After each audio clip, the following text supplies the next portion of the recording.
और किसी अमल के पास कोई जिन्नी होते, ये भी मेरी बात नोट कर ले। ये जो अमल ये कहे ना मेरे पास इतने जिन्न है, मैंने अच्छा ये कैसा कॉन्सेप्ट है, बोतल में बंद कर दिए, जिन्नों को बोतल में बंद कर दिया।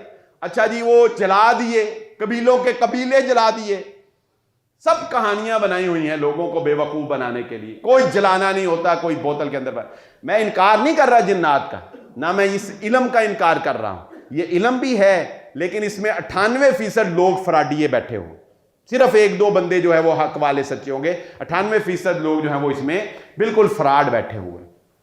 हाँ, बल्कि सऊदी अरब के एक आलिम दीन है, हमारे क्लास फेलो हैं, उनके उस्ताद थे, उन्होंने ये कोर्स किया पूरा कि जादू होता कैसे है।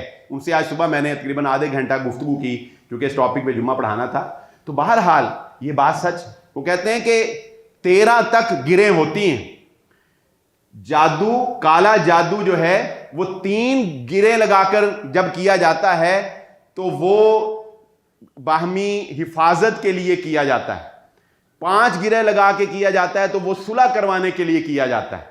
लोग इस काम के लिए भी तो जादू करते हैं। 7 गिरे पर जब जादू किया जाता है तो वो मोहब्बत हासिल करने के लिए किया जाता है। 9 गिरा के ऊपर जब जादू किया जाता है तो वो नफरत के लिए किया जाता है। 11 गिरें लगाकर जब जादू किया जाता है तो वो मौत के लिए किया जाता है। और रसूलुल्लाह सल्लल्लाहु अलैहि वसल्लम पर जो 11 गिरा लगाकर जादू किया गया था वो आपको हलाक करने के लिए, आपकी जान लेने के लिए आपके ऊपर जादू किया गया था। लेकिन उसका असर बिल्कुल इतना हुआ कि आप खाना खाते थे तो आप भूल जाते थे कि पता नहीं मैंने खाया है कि नहीं खाया।